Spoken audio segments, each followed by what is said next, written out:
Berapa sebenarnya gaji seorang direktur rumah sakit? Mungkin to be honest, saya langsung jawab, gaji saya setelah bersih dipotong pajak itu 70 juta per bulan. Ya cukup besar, tetapi memang seimbang dengan tanggung jawabnya. Kita tahu rumah sakit itu penuh dengan kompleks masalah, kompleks aktivitas, kompleks profesional. Jadi memang tanggung jawab itu disesuaikan juga dengan hak yang diberikannya. Rumah sakit penuh dengan problem yang memang signifikan, kritikal, hasilnya itu sangat tinggi. Nah, kita berhubungan dengan nyawa manusia di sana. Jadi jika tidak hati-hati, jika sembarangan, itu akan ada nyawa seseorang yang mungkin hilang dengan percuma. Setiap prosedur, setiap tugas yang kita lakukan di rumah sakit itu tidak boleh ada miss sedikit pun. Jadi memang harus benar matang, benar cermat. Apalagi jika memang rumah sakitnya swasta, bagaimana kita dapat menghidupi rumah sakit itu sendiri dengan kemampuan kita, berbeda dengan pemerintah atau dengan rumah sakit negara yang memang ada anggaran dari pemerintahan. Kita sebagai rumah sakit swasta harus dapat mengelola dengan kondisi bagaimanapun tanpa mengurangi kualitas pelayanan kepada pegawai. Tentu saja angka ini 70 juta per bulan itu beda-beda. Setiap rumah sakit punya kebijakan sendiri berdasarkan peraturan perusahaannya. Yang pertama juga dilihat dari besar kecilnya, kompleks atau tidaknya sebuah rumah sakit. Jika rumah sakit itu tergolong kecil, let's say rumah sakit khusus, rumah sakit ibu dan anak, atau rumah sakit gigi dan mulut, itu mungkin tidak sampai 70 juta per bulan, 15, 20, atau mungkin maksimal di 30 juta per bulan. Tapi itu juga melihat dengan besar kecilnya unit-unit yang ada di dalamnya. Jika memang rumah sakit itu khusus ibu dan anak tetapi kompleksitasnya tinggi, ya tentu saja tanggung jawabnya akan semakin besar. Dan itu juga akan berimbas kepada jumlah nilai rupiah yang ditawarkan. Direktur rumah sakit yang sesuai dengan tipe-tipenya. Jadi kita ada beberapa tipe di negara ini, di Indonesia. Ada rumah sakit tipe D, tipe C, tipe B, dan tipe A. Tipe A memang dimiliki oleh negara saja. Itu pun akan memberikan angka atau penawaran gaji kepada direktur rumah sakit itu pun berbeda. Dan jumlah tempat tidur pun itu akan berbeda. Kenapa? Semakin banyak tempat tidur yang dikelola di sebuah rumah sakit, kompleksitasnya, kemudian bebannya juga akan semakin berat untuk direktur rumah sakit sendiri. Ya kita tahu tanggung jawab direktur rumah sakit itu dari depan sampai belakang. Dan banyak sekali komplain-komplain, misalkan malpraktek, kemudian kedatangan dokter, ketersediaan obat, kemudian ada juga tentang nutrisi gizi, satpam, keamanan, dan sebagainya. Karena kita berinteraksi dengan masalah yang kritis seperti nyawa manusia, maka beban ini akan sangat berat. Nah, itu kompensasinya adalah di besaran gaji tersebut. Yang selanjutnya adalah tidak semua tenaga kesehatan itu bisa menjadi direktur rumah sakit secara langsung. Walaupun undang-undang kita menyampaikan dia harus ada keilmuan khusus tentang rumah sakit, atau kita bisa bilang ada pendidikan khusus itu untuk dapat mengelola sebuah rumah sakit, serta pengalaman pun akan memberikan impak signifikan kepada sebuah rumah sakit. Apakah direktur tersebut itu mampu mengelola rumah sakit itu dengan baik. Pendidikan, contohnya saya mengambil S2 MMR atau Magister Manajemen Rumah Sakit.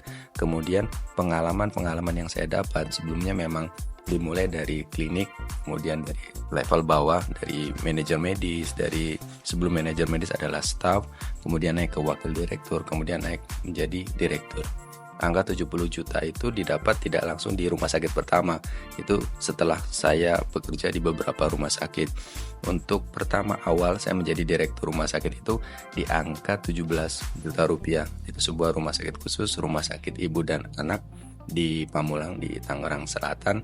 Kemudian setelah itu baru ada proses, memang bertahap, tidak langsung yang sebesar itu.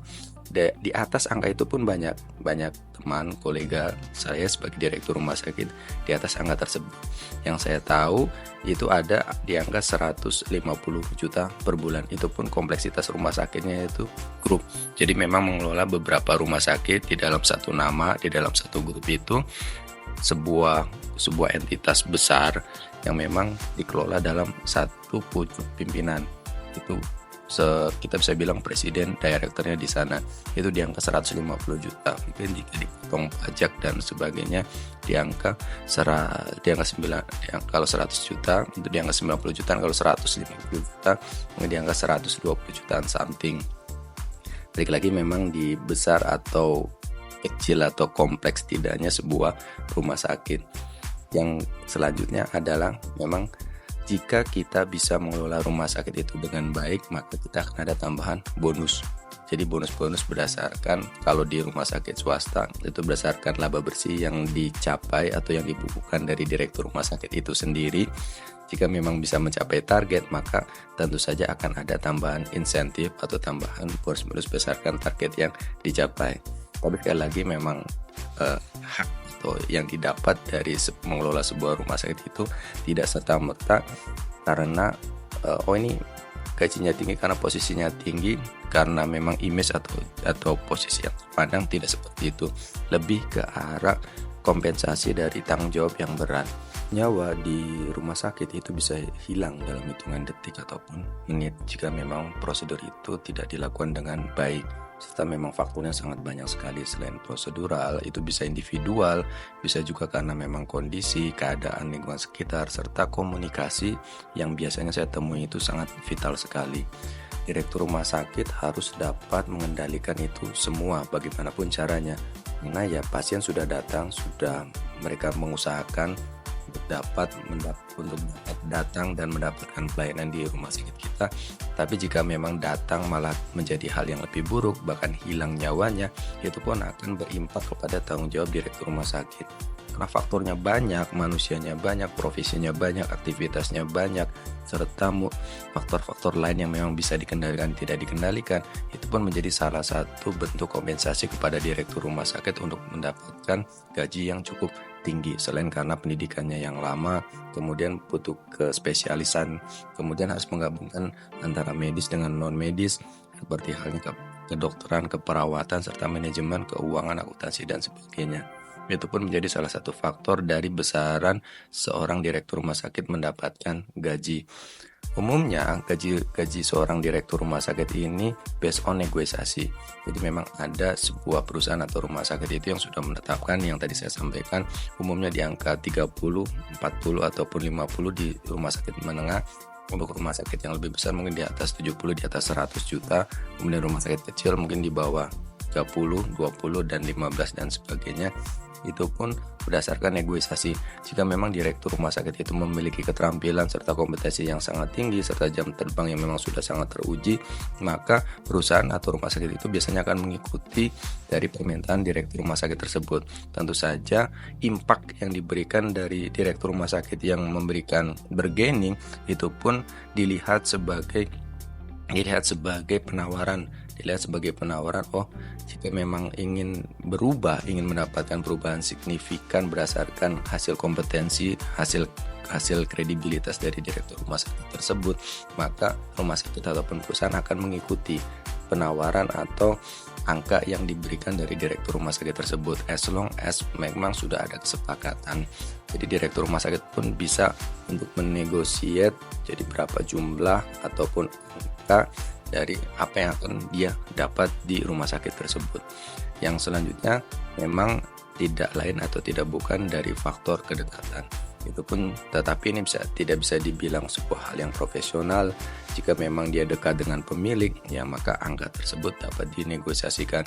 Tetapi bentuk tidak bertanggung jawab dari hal ini adalah jika memang perusahaan atau rumah sakit itu adalah bukan rumah sakitnya mereka, tapi rumah sakit negara. Jadi rumah sakit negara dalam bahasa mudahnya adalah dikong-kali-kongkan. Oh, saya mau gajinya segini maka kita buat segini, baik si pemberi jabatan maupun si penerima jabatan.